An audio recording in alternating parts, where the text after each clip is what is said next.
민수기 25장 1절에서 13절까지 말씀을 같이 봉독하겠습니다. 이스라엘이 시딤에 머물러 있더니 그 백성이 모압 여자들과 음행하기를 시작하니라. 그 여자들이 자기 신들에게 제사할 때에 이스라엘 백성을 청하매 백성이 먹고 그들의 신들에게 절함으로 이스라엘이 바알부올에게 가담한지라. 여호와께서 이스라엘에게 진노하시니라. 여호와께서 모세에게 이르시되 백성의 수령들을 잡아 태양을 향하여 여호와 앞에 목매어 달라. 그리하면 여호와의 진노가 이스라엘에게서 떠나리라. 모세가 이스라엘 재판관들에게 이르되 너희는 각각 바알부올에게 가담한 사람들을 죽이라 하니라. 이스라엘 자손의 온 회중이 회막문에서 울 때에 이스라엘 자손 한 사람이 모세와 온 회중의 눈 앞에 미디안의 한 여인을 데리고 그의 형제에게로 온지라. 제사장 아론의 손자 엘르아살의 아들 비느하스가 보고 회중 가운데에서 일어나 손에 창을 들고 그 이스라엘 남자를 따라 그의 막사에 들어가 이스라엘 남자와 그 여인의 배를 꿰뚫어서 두 사람을 죽이니 연병이 이스라엘 자손에게서 그쳤더라. 그 연병으로 죽은 자가 24,000명이었더라. 여호와께서 모세에게 말씀하여 이르시되 제사장 아론의 손자 엘르아살의 아들 비느하스가 내 질투심으로 질투하여 이스라엘 자손 중에서 내 노를 돌이켜서 내 질투심으로 그들을 소멸하지 않게 하였도다. 그러므로 말하라. 내가 그에게 내 평화의 언약을 주리니 그와 그의 후손에게 영원한 제사장 직분의 언약이라. 그가 그의 하나님을 위하여 질투하여 이스라엘 자손을 속죄하였음이니라. 아멘. 금요일 아침입니다. 오늘도 우리 주 예수 그리스도의 은혜와 평강이 함께 하시기를 축복합니다. 22장부터 24장까지는 그 발락과 발람에 관한 이야기가 있다는 걸 말씀을 드렸고요.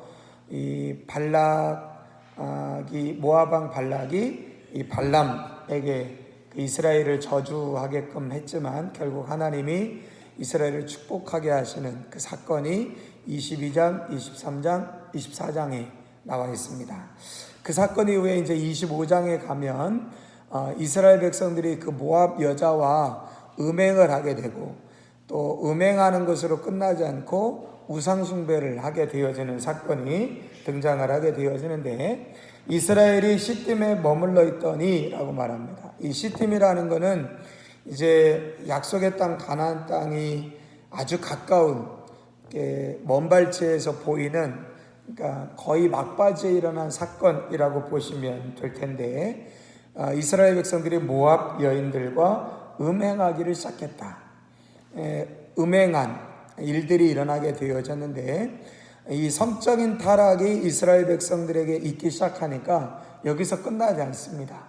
그러니까 이스라엘 백성들이 모압 여자와 성적인 타락으로 끝난 게 아니라 이 모압 여자들이 자기의 신들을 숭배할 때 이스라엘 남자들을 초청을 하니까 이스라엘 남자들이 거기 이제 따라가는 겁니다.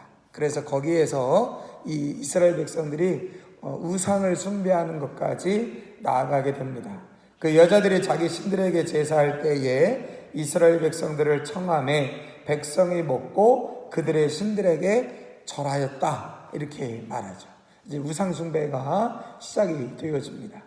하나님이 뭐 다 죄악들을 싫어하시지만 우상숭배를 특히 하나님께서 꺼리시고 증오하시고 싫어하시게 되어지는데 이스라엘 백성들의 우상숭배가 대부분 무엇하고 연결이 되어 있냐면 음행하는 것과 우상숭배하는 것이 서로 연결되어져서 거의 대부분 나타났다라고 하는 사실을 알게 되어집니다. 하나님께서 진노하세요. 그래서 이스라엘 백성들에게 하나님께서 심판하시면서 여호와께서 모세에게 이르시되 백성의 수령들을 잡아 태양을 향하여 여호와 앞에 목매어 달라. 그리하면 여호와의 진노가 이스라엘을 떠날 것이다. 하나님께서 그 수령들의 대표자들, 지도자들, 그러니까 음행을 한 사람들이 있는데 그 음행을 한 사람들 뿐만 아니라 하나님이 음행을 하게 한 것에 대한 책임을 항상 누구에게 물으시냐면 그 수령의 대표자들에게 물으신다는 거예요. 그래서 그 수령의 대표자들을 불러서 그들을 태양을 향하여 목매달아라. 그러면 내가 이스라엘을 향한 진노를 그치겠다. 이렇게 말씀합니다. 그러니까 모세가 당연히 음행을 한 사람들과 그 음행을 한 사람들에 대한 어떤 수령들, 지도자들, 그들에게 책임을 물어서 이 일에 대한 일들을 해결하려고 합니다. 근데 문제는 이런 일들이 진행되어져 가고 있는데 한 사람이 거기 보니까 이스라엘 자손의 온 회중이 회막문에서 울 때에, 그러니까 음행으로 인하여 우상숭배가 됐고 그 우상숭배로 인하여 하나님이 심판하셨고 그 하나님의 심판에 대해서 하나님이 음행한 사람들 뿐만 아니라 그 백성의 수령들을 태양을 향하여 목매달아 죽이면 내가 이들을 향한 진노를 그치겠다라고 말씀하시니까 당연히 이스라엘 백성들은 울면서 회개할 수밖에 없죠. 왜냐하면 음행한 사람들도 심판을 당하고 백성의 수령들도 심판을 당하는데 그들의 가족들도 당연히 있지 않겠습니까? 그럼 당연히 전체적으로 이스라엘 백성들이 우리가 하나님 앞에 우상숭배했구나, 음행을 했구나, 하나님이 심판하시는구나, 그러면서 당연히 회개하고 당연히 그렇게 울면서 하나님 앞에 회개할 수밖에 없는 거죠. 이런 분위기가 있는데 거기 보니까 울 때에 이렇게 되어 있어요. 회중이 회막문에서 울 때에 이스라엘 자손 한 사람이 모세와 온 회중의 눈앞에 미디안의 한 여인을 데리고 그의 형제에게로 들어왔다. 그러니까 많은 사람들이 울면서 우상숭배하고 음행한 것에 대해서 회개하고 어떻게 할까 눈물을 흘며 회개하고 있는데 어떤 한 사람이 모세와 회중들 눈앞에라고 되어 있어요. 그러니까 이거는 보란듯이라는 의미입니다. 보란듯이. 너희들이 회개하고 너희들이 우상숭배하고 음행한 것에 대해서 회개하고 울지만 나는 생각이 다르다. 그러면서 모세와 이스라엘 백성들 앞에 보란듯이 미디안 여인, 미디안 여인이라는 것은 결국 이 미디안 여인을 데려다가 거기서 뭐를 하냐면 자기 한 여인을 데리고 그의 형제에게로 왔다. 와서 뭐 했나 보니까 제사장 아론의 손자 엘르아살의 아들 비느하스가 보고 회중 가운데서 일어나 손에 창을 들고 그 이스라엘 남자를 따라 그의 막사에 들어갔습니다. 그랬더니 그 이스라엘 막사에서 무슨 일을 하냐면 이스라엘 남자와 그 여인의 배를 꿰뚫어서 두 사람을 죽였다 라고 있어요. 그러니까 이 이스라엘 남자가 미디안 여인을 데려다가 자기 장막에서 음행을 하고 있는 겁니다. 그러니까 이게 이스라엘 백성들이 음행을 하고 우상숭배하고 그래서 하나님이 심판하시고 그래서 하나님께서 심판을 그칠 것에 대한 해결책도 주시는데 한 사람이 나는 이거에 개의치 않겠다.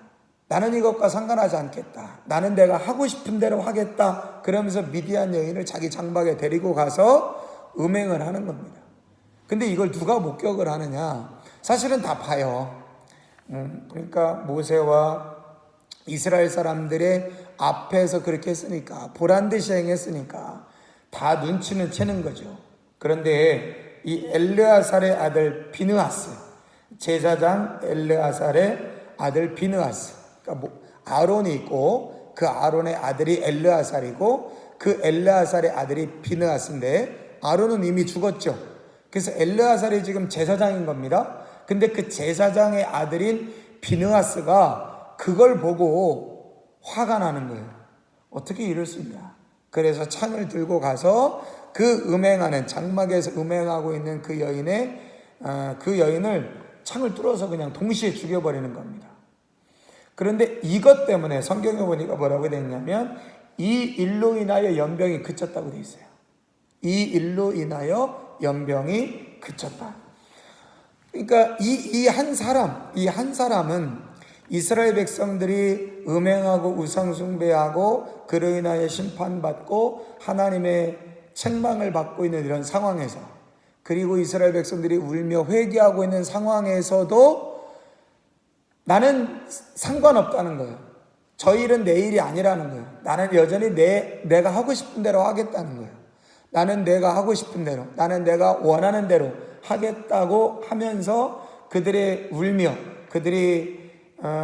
울면서 통곡하면서 자기들의 우상숭배과 음행에 대해서 돌이키지 않고 나는 내가 하고 싶은 대로 하겠다라고 하면서 자기 장막에서 미디안 여인을 데려다가 음행을 하는 이 일을 보면서 이 비느하스가 그것에 대해서 거룩한 분노를 바라며 그를 죽일 때에 하나님께서 그 이스라엘 백성들에게 내려진 우상숭배와 음행으로 인하여 내려진 그 심판을 하나님께서 역병을 거두셨다라고 하는 것입니다.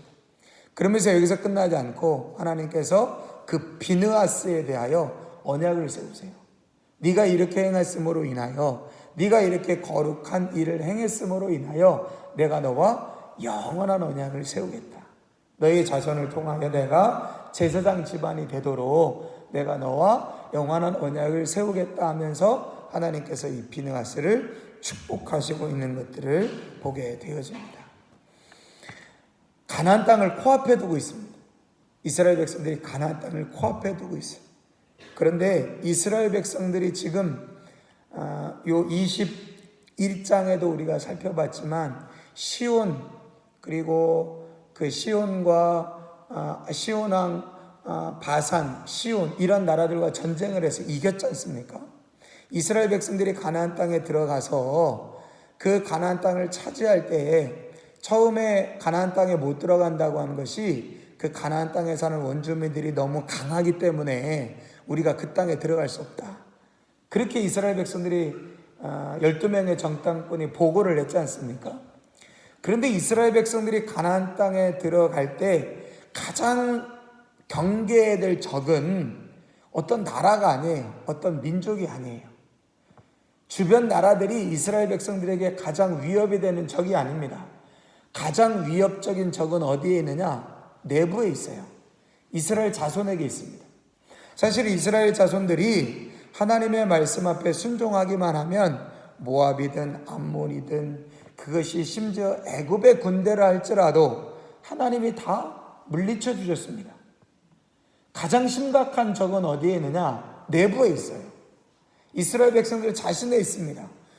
자신의 뜻대로 하고 싶은, 우상숭배하고 싶은, 탐욕대로 살고 싶은, 정욕대로 살고 싶은, 하나님이 주신 율법과 언약이 아니라 자기가 행하던 대로 하고 싶은 그 이스라엘의 그 마음, 그것이 이스라엘 백성들에게는 가장 큰 적인데, 결국 이스라엘 백성들이 마지막에 무엇에 넘어지느냐? 다른 나라에 의해서 넘어지는 게 아니라 자기 내부의 적, 미디안 여자들을 보고 음행을 품고, 모압 여인들을 보고 음행을 품고, 그리고 그것으로 인하여 우상숭배까지 나아가는, 하나님을 버리고 그들의 신을 섬기는 이런 일들까지 나아가는 이스라엘 백성들 안에 있는 이 내부의 적, 이것이 이스라엘을 결국에 마지막에 넘어뜨렸다라고 하는 사실입니다. 가나안 땅 정복전쟁을 코앞에 두고 이런 일들이 일어난 것을 보면 결국 하나님께서 이스라엘 백성들에게 말씀하시는 것은, 야, 네 앞에 어떤 적이 있더라도 그 적이 문제가 아니야. 네 앞에 어떤 상황과 어떤 어려움과 어떤 장벽이 있다 하더라도 그것이 문제가 아니야. 그것을 대하는 내 안에 있는 내 마음 혹은 내 태도가 문제야 라고 말씀하신다라고 하는 사실이죠. 결국 이스라엘 백성들이 약속의 땅 가나안 땅에 들어갈 때 그 땅에 어떤 사람들이 있느냐 하는 것이 중요한 것이 아닙니다. 전쟁은 하나님께 속해 있는 것이기 때문에 우리가 여호수아서에서도 잘 알듯이 여리고성 하나님의 뜻대로 하니까 그냥 무너졌어요. 그러나 아이성이라는 작은 성이 있지 않습니까? 이 여리고성에 비하면 아이성은 너무 작은 성이에요. 그런데 그 아이성 전투에서는 져버리게 됩니다. 왜요? 믿음이 아니라 자만하고 교만하고 또 자기의 힘을 의지했기 때문에 작은 성이었지만 무너질 수밖에 없었다는 거예요. 하나님은 이스라엘 백성들 앞에 어떤 큰 적이 있다 할지라도 그 대적을 물리칠 수 있는 분이 하나님이시지요. 그런데 그 일을 가능하게 하는 것은 이스라엘 백성들이 하나님을 신뢰하고 하나님이 주신 율법과 계명을 붙잡는 것, 그것이 필요한데 이스라엘 백성들은 지금 모압 여인의 아름다움에 눈이 멀어서 미디안 여인의 그 아름다움에 눈이 멀어서 정욕대로 행하게 되고 음행을 행하게 되고 아무것도 보이지 않는, 눈에 정말 무엇이 쉬었다라고 이야기할 정도로 너희들이 울든 너희들이 회개하든 누가 죽어나가든 누가 심판을 받든 다 필요 없다. 나는 내 하고 싶은 대로 하겠다. 나는 내 원하는 대로 하겠다 라고 말하고 있는 이스라엘 백성들의 이 탐욕의 모습을 보면서 결국 이것이 이스라엘 백성들에게 가장 경계해야 될 문제이고 적이라고 한다면 이것은 우리에게도 다르지 않습니다. 이것은 저와 여러분들에게도 다른 문제가 아니다 라고 하는 사실을 기억하면서 여기 이 모압 여인과 미디안 여인과 음행하고 우상숭배하고 있는 이 이스라엘의 문제, 여전히 우리 안에 있는 문제라고 하는 사실을 기억하면서 깨어서 비느하스처럼 하나님 앞에 거룩한 분노를 발할 수 있는 그런 사람들을 찾으시는 하나님 앞에 우리가 이런 비느하스와 같이 하나님 앞에 설 수 있는 은혜가 있어지기를 소망하면서 기도하고 간구하시는 이 아침 시간 되시기를 바랍니다. 기도하겠습니다. 하나님 아버지 감사합니다. 금요일 아침입니다. 또 이 한 주간도 하나님의 은혜로 살게 하시니 감사합니다. 하나님, 우리에게 가장 두려운 것은 우리 앞에 직면해 있는 힘든 상황과 어려운 상황이 아니라 우리 내부에, 우리 안에 있는 연약함입니다. 이스라엘 백성들이 이제 가나안 땅 정복을 앞두고 어떤 큰 적이 이스라엘 백성들에게 위협이 되는 게 아니라 결국 이스라엘 백성들 안에 있는 자기 마음대로 하고 싶은 정욕대로 탐욕에 끌려 살아가고 싶은 이스라엘 백성들이 울며 회개하며 자기들의 죄와 연약함을 회개하고 돌이킬 때 그것은 나하고는 상관없고 나는 내 하고 싶은 대로, 나는 내 원하는 대로 하겠다라고 말하고 있는 여기 이 한 사람처럼 우리의 모습도 이런 모습일 때가 참 많이 있습니다. 그러나 이 비느하스가 하나님을 향하여 거룩한 분노를 발했던 것처럼 하나님 이 비느하스 같은 사람들을 지금도 찾으시는데 이 비느하스 같은 거룩한 분노를 나타내며 살아갈 수 있는 우리의 삶이 되어지도록 하나님 우리를 붙잡아 주옵소서. 이 아침에 하나님의 은혜를 구하고 믿음으로 구할 때에 성령 하나님 들으시고 응답하여 주옵소서. 예수님 존귀하신 이름으로 기도드립니다.